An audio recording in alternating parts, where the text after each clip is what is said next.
Okay, you downloaded the guided practice, and if you don't really have to download it, you just need to download your assignment. Your assignment looks like this guided practice, but your classwork is this is what you want to turn in. So notice that our shapes are kind of similar, but these are the problems you're going to turn in. So let's look at the first problem. We have a rectangular prism. So it says, what is the surface area of this rectangular prism? Well, here we have a formula for rectangular prism, which is P is the perimeter, H is the height, 2 times area of the base. So where's my base? I have a base here, and that base is a rectangle. So that base area is equal to 5 times 10, which is 50 feet squared. And my perimeter is, if I'm a little person walking around this perimeter of this prism, then the perimeter is equal to 2 times 5 plus 2 times 10. My height of this prism is here, is equal to 4. And we know my B is equal to 50 feet squared, so we got that, right? The height is 50 feet, and this perimeter comes out to be feet as well. So the total surface area is going to be, it's 2 times 5 plus 2 times 10. That's 10 plus 20. That's 30 times 4 plus 2 times 50. And what does total surface mean? Everything I can touch. That's what it means. So let's see what the total surface area is. 30 times 4 plus 2 times 50, which is 220. So it's 220 feet squared, because area is always square units. Now let's do the other one. What is the volume of this rectangular prism? All right, so the volume is the area of the base times the height. So we already know what the area of the base is. It's right here. So the volume is going to be 50 feet squared times the height of this prism, which is 4 feet. Feet times feet squared is going to be cubic feet. So 50 times 4 is 200.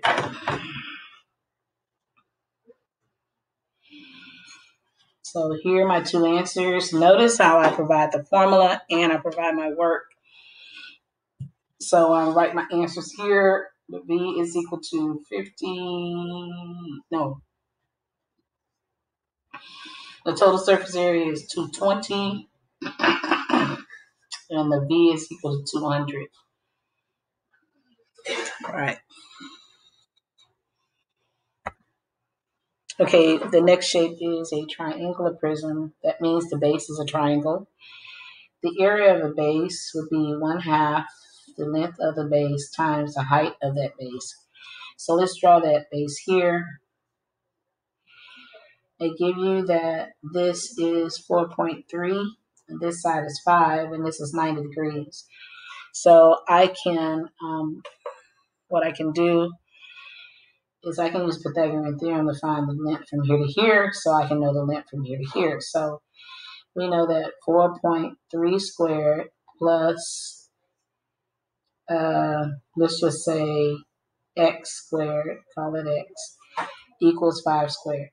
So we're going to find the value of x. So x squared is going to be equal to 5 squared minus 4.3 squared.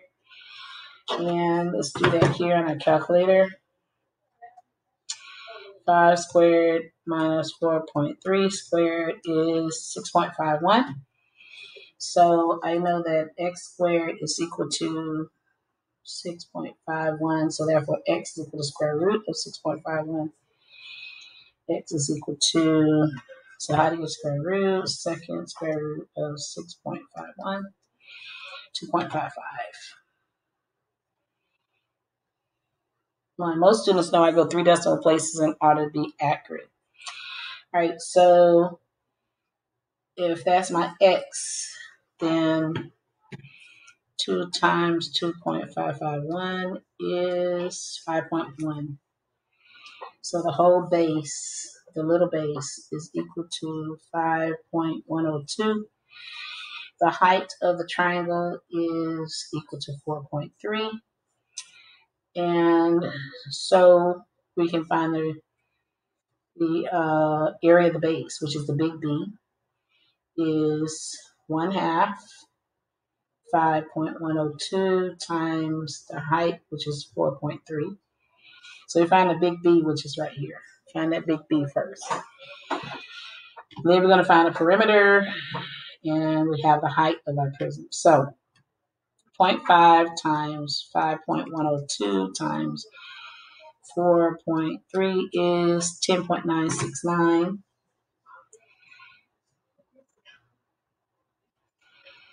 All right, that's my base. And so I want to find the perimeter. So I know from here to here is 5.102. And from here to here is 5 meters. And so I can add, I have my perimeter. My perimeter is going to be, add all these up. So perimeter equals 5 plus 5 plus 5.102.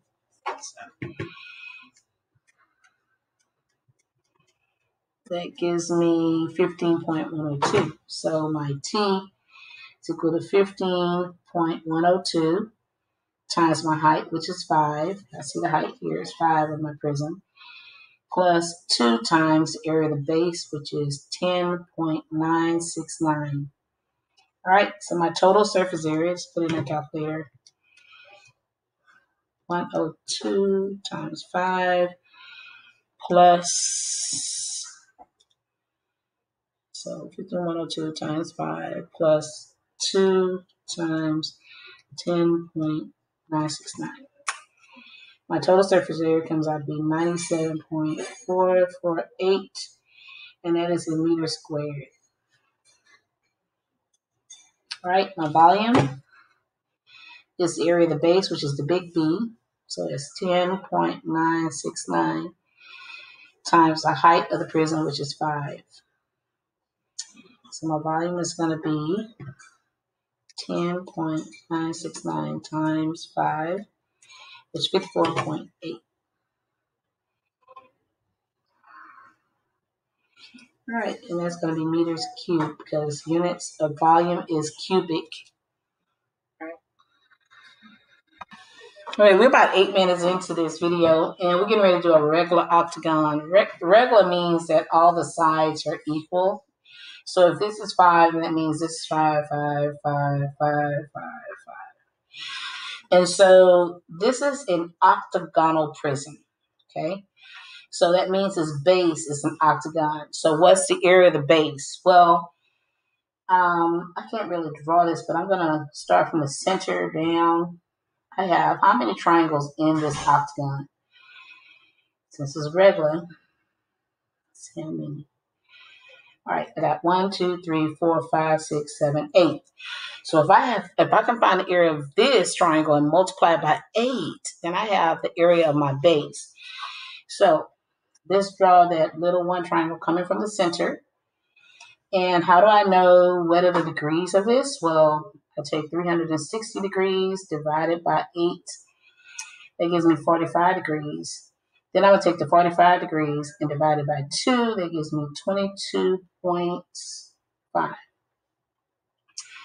So this is my triangle with the base, and this angle theta, that's equal to 22.5 degrees. All right? This whole side is 5, so this is going to be 2.5, and this is 2.5. So I want to know what's the height, the little height of this small triangle right here. So we're looking at this one. Once we find the area of this small triangle, then we'll multiply by 8, and we'll have the area of the whole base. So this area of this small triangle is equal to 1/2 the little base times the height. So we're going to get this information, but we got to first find this height here, which we call the apothem. That's just vocabulary. The height is the apothem. how we're going to find it. So we know that the tangent of theta is equal to the opposite over the adjacent side. All right? That's SOHCAHTOA, T O over A. So the opposite side in this case of theta is 2.5. So the theta is 22.5. So it's a tangent of 22.5 is equal to 2.5 divided by h, which is what I'm looking for, the height of my shape. So I want to solve for h. So I'm going to have to switch the places of these two to solve for h. So h is going to be equal to 2.5 divided by the tangent of 22.5. When I was in school, we had a book of all the sine, cosines, and tangents. But here on your calculator, if you have a graphing calculator, hopefully you had to download it. If not, you can use Desmos to find your information. But I'm going to make sure my mode is in degree mode, and I already changed it to degree mode, so I'm good. So I'm going to say alpha y equals, so I can make it a fraction, 2.5 over the tangent. The tangent button is right here by the key tangent of 22.5. It comes out to be 6.03. 6.035 centimeters. All right. It's interesting. All right. So the height of that small triangle is that. So let's find the area of the small triangle so we can find the area of the whole base. So the area of the small triangle is going to be 1/2. The base of that triangle is 5. The height of that triangle is 6.035. So let's get that information here. 1/2 is just 0.5 times 5 times 6.035. That gives us 15.0875. So area of the small triangle is equal to 15.0875. So the area of the base, which is the big one, will be 8 of these triangles times 15.0875 because there are 8 of them. So my area of my base is going to be times 8. That's 120.7. And that's centimeters squared. So I know what my base value is. Now, if I went too fast, go back, check the notes. Go to your Polygon notes from last week and previous notes. Look up some things on YouTube on how to find the area of a polygon. Then you have to backfill your knowledge in order to get here, okay? But let's go now. We got our B. Now let's go and find our total surface area. The total surface area is the perimeter of the base, or the perimeter of the prism, times the height of that prism, plus 2 times the area of the base, because there's 2 of them. 1, 2. So my total surface area is, if I was walking around this base edge, the perimeter is 5 times 8. So the P is 40, because the P equal 5 times 8, going around 8 times. Times the height of this prism is 22, plus 2 times the base, which was 120.7. So my area, my total surface area is going to be 40 times 22 is 880. And that's centimeters squared, plus 2 times 120.7, which is 241.4 centimeters squared. My total surface area is plus 241.4 is 1,121.4 centimeters squared. The only thing that made this hard was finding the area of this polygon base. The volume of this octagonal prism would be the area of the base times its height. So we know what the area of the base was, is 120.7. So 120.7 centimeters squared times the height of the prism, 22 centimeters. The volume, if I was to fill this octagonal prism up, then it would be 120.7 times 22, which is 2655.4 centimeters cubic centimeters. All right. The second page is cylinder. So I have the two formulas here for you. The total surface area is 2 pi RH plus 2 pi r squared. The r is the radius. The h is the height of the prism. The volume is pi r squared times the height of this prism, where you know the r is radius. Here we have the diameter. So the radius of this is going to be the diameter divided by 2. And so our radius is going to be 7 divided by 2, which is 3.5. So that's my radius I'm going to use. The height of my cylinder is 11. Right. I'm not sure if you have one of these examples, but it'll probably definitely be on the quiz. So make sure that you're taking copious notes. So my total surface area is going to be 2 pi, the r, which is 3.5, times the height, which is 11, plus 2 pi times 3.5 squared. Right?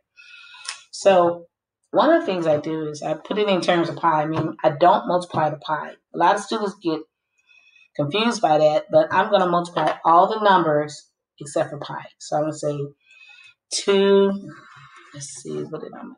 2 times 3.5 times 11. That's 77. So this is 77 times pi plus 2 times 3.5 squared. 2 times 3.5 squared is 24.5 pi.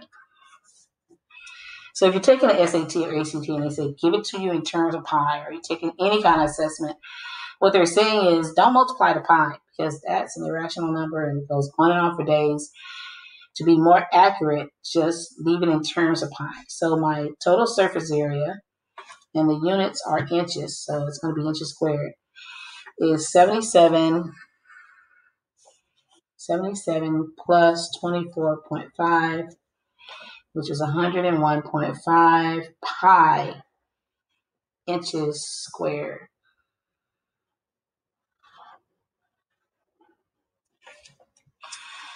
If I want to know what the actual measurement is, I take 101.5 times pi. Pi is 3.14. My total surface area will be 318.9 inches squared.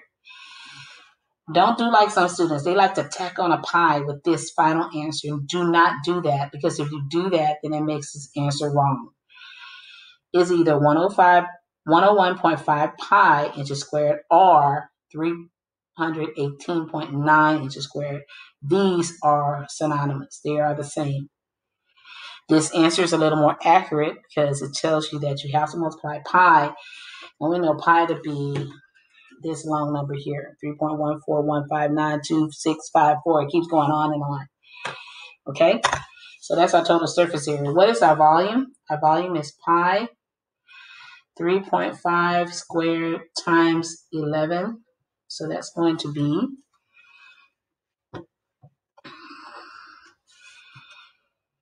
I'm going to do it in pi terms first. 3.5 squared times 11 is 134. So that's 134.75 pi inches cubed. R, the volume is equal to, I multiply pi times that. So I say times pi. It's 423.3 inches cubed. Like I said, if you tack a pi onto this 423, it will be wrong. Meaning I can't say this answer is 423.3 pi. It's this, 134.75 pi inches cubed, or 423.3 inches cubed, right? So that's your volume and your total surface area for your cylinder. I'm going to put these last two problems on a separate video because I'm at 20 minutes, and I don't want to be over 20 minutes. So